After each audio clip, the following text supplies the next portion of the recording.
Friends, ನಮ್ಮನೆ ಅಡುಗೆ ಮತ್ತು ವಿಚಾರ ಚಾನಲ್ಗೆ ಸ್ವಾಗತ. ನಾನಿವತ್ತು ಪುಟಾಣಿ ಉಂಡೆ ಮತ್ತು ಶೇಂಗಾ ಉಂಡೆ ಮಾಡ್ತಾಯಿದ್ದೀನಿ. ಬನ್ನಿ ಹೇಗೆ ಮಾಡೋದು ಅಂತ ನೋಡೋಣ. ಇಲ್ಲಿ ಮೊದಲು ಪುಟಾಣಿ ಉಂಡೆ ಮಾಡೋದು ತೋರಿಸ್ಕೊಡ್ತಾ ಇದ್ದೀನಿ ನೋಡಿ.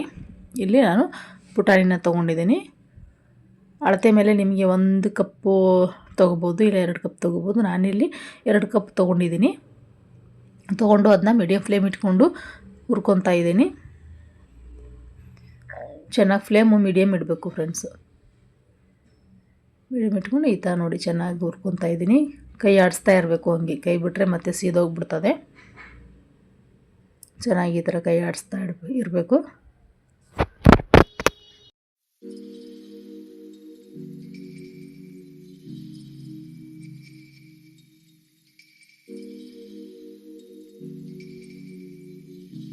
ಇಲ್ಲಿ ನಾನು 2 ಬೌಲು ಪುಟಾಣಿಗೆ 1 ಬೌಲು ಸಕ್ಕರೆ ತೊಗೊಂಡಿದ್ದೀನಿ. ಅದನ್ನ ಪೌಡ್ರ್ ಮಾಡಿದ್ದೀನಿ. ನೆಕ್ಸ್ಟ್ ಇಲ್ಲಿ ಅದು ಪುಟಾಣಿ ಹುರ್ಕೊಂಡಿದ್ವಲ್ಲ ಅದನ್ನು ಕೂಡ ಮಿಕ್ಸಿಗೆ ಹಾಕಿ ಪೌಡ್ರ್ ಮಾಡ್ಕೊಂಡಿದ್ದೀನಿ. ಪೌಡ್ರ್ ಪೂರ್ತಿಯಾಗಿ ನೈಸಾಗಿ ಪೌಡ್ರ್ ಆಗಬೇಕು ನೋಡಿ, ಆ ಥರ ಮಾಡ್ಕೋಬೇಕು. ಆಮೇಲೆ ಇಲ್ಲಿ ತುಪ್ಪ ಕಾಯಕ್ಕೆ ಇಟ್ಕೊಂಡಿದ್ದೀನಿ. ಆ ತುಪ್ಪ ಕಾಯ್ದ್ಮೇಲೆ ಇಲ್ಲಿ ಇದು ಸಕ್ಕರೆ ಪೌಡ್ರ್ ಇದೆ ನೋಡಿ. ಸಕ್ಕರೆ ಪೌಡ್ರಿಗೆ ಪುಟಾಣಿ ಪೌಡ್ರ್ ಹಾಕಿ ಮಿಕ್ಸ್ ಮಾಡ್ತಾಯಿದ್ದೀನಿ. ಎಲ್ಲ ಚೆನ್ನಾಗಿ ಹೊಂದ್ಕೋಬೇಕು ಎರಡು. ಮೊದಲು ಆ ಥರ ಮಿಕ್ಸ್ ಮಾಡಬೇಕು. ಪುಟಾಣಿ ಪೌಡ್ರು ಆಮೇಲೆ ಸಕ್ಕರೆ ಪೌಡ್ರ್ 2 ನೋಡಿ. ಚೆನ್ನಾಗಿ ಈ ಥರ ಕೆಳಗೆ ಮೇಲೆ ಮಾಡಿ 2 ಹೊಂದ್ಕೊಳ್ಳೋ ಹಾಗೆ ಮಿಕ್ಸ್ ಮಾಡಬೇಕು. ಸ್ವಲ್ಪ ಟೈಮ್ ತೊಗೊಂಡ್ರೂ ಪರವಾಗಿಲ್ಲ, 2 ಚೆನ್ನಾಗಿ ಹೊಂದ್ಕೋಬೇಕು. ಯಾಕಂದರೆ ಯಾವುದೋ ಬರೀ ಪುಟಾಣಿ ಟೇಸ್ಟ್ ಹತ್ತಿದ್ರೂ ನಮ್ಗೆ ತಿನ್ನೋಕೆ ಇಷ್ಟ ಆಗೋಲ್ಲ, ಬರೀ ಸಕ್ಕರೆ ಟೇಸ್ಟ್ ಹತ್ತಿದ್ರೆ ತಿನ್ನೋಕೆ ಇಷ್ಟ ಆಗೋಲ್ಲ.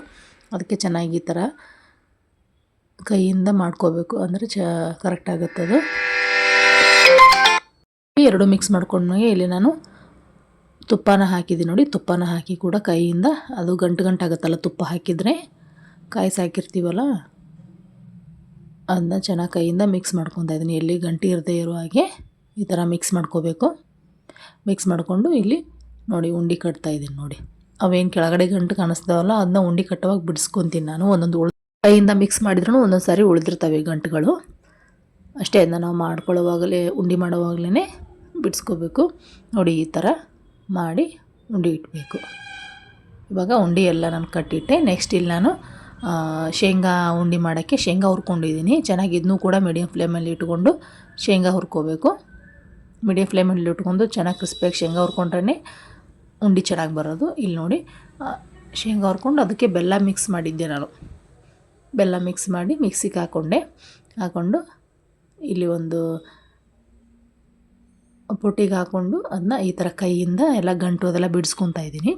ಬಿಡಿಸ್ಕೊಂಡು ಇದನ್ನೂ ಕೂಡ ಉಂಡೆ ಕಟ್ಟಬೇಕು. ನಿಮ್ಗೆ ಯಾವ ಸೈಜ್ ಬೇಕು ನೋಡು ಆ ಸೈಜು ಉಂಡೆ ಕಟ್ಟಬೇಕು. ರೌಂಡ್ ಶೇಪು ಕಟ್ತಾರೆ, ಇನ್ನೊಬ್ರು ಹಿಂಗೆ ಮೊಟ್ಟೆ ಥರ ಬರುತ್ತಲ್ಲ ಆ ಥರ ಶೇಪಲ್ಲಿ ಕಟ್ತಾರೆ ನೋಡಿ. ಈ ಥರ ಕಟ್ಟಿ, ಇದು ಈಸಿ, ಏನು ಇದಾಗಲ್ಲ ಶೇಂಗಾ ಉಂಡೆ ಮಾಡೋದು. ಈ ಥರ ಎಲ್ಲ ಉಂಡೆಗಳನ್ನ ಕಟ್ಟಿಟ್ಟೆ. ಇಲ್ಲಿ ನೋಡಿ ಈ ಥರ ಪುಟಾಣಿ ಉಂಡೆ ಶೇಂಗಾ ಉಂಡೆ ಎಷ್ಟು ಚೆನ್ನಾಗಿ ಕಾಣ್ತಾಯಿದೆ ಫ್ರೆಂಡ್ಸ್. ತುಂಬ ಟೇಸ್ಟ್ ಇತ್ತು ತಿನ್ನೋಕ್ಕೆ, ಎಲ್ಲರೂ ಇಷ್ಟಪಟ್ಟು ತಿಂತಾರೆ ಮತ್ತು ಹೆಲ್ದಿ ಕೂಡ. ಯಾರೆಲ್ಲ ನನ್ನ ಚಾನಲ್ನ ಸಬ್ಸ್ಕ್ರೈಬ್ ಮಾಡ್ಕೊಂಡಿಲ್ಲ ಫ್ರೆಂಡ್ಸ್, ಪ್ಲೀಸ್ ನಮ್ಮನೆ ಅಡುಗೆ ಮತ್ತು ವಿಚಾರ ಚಾನಲ್ನ ಸಬ್ಸ್ಕ್ರೈಬ್ ಮಾಡ್ಕೊಳ್ಳಿ. ವಿಡಿಯೋ ಪೂರ್ತಿಯಾಗಿ ನೋಡಿ, ಸಪೋರ್ಟ್ ಮಾಡಿ ಹೀಗೆ. Thank you.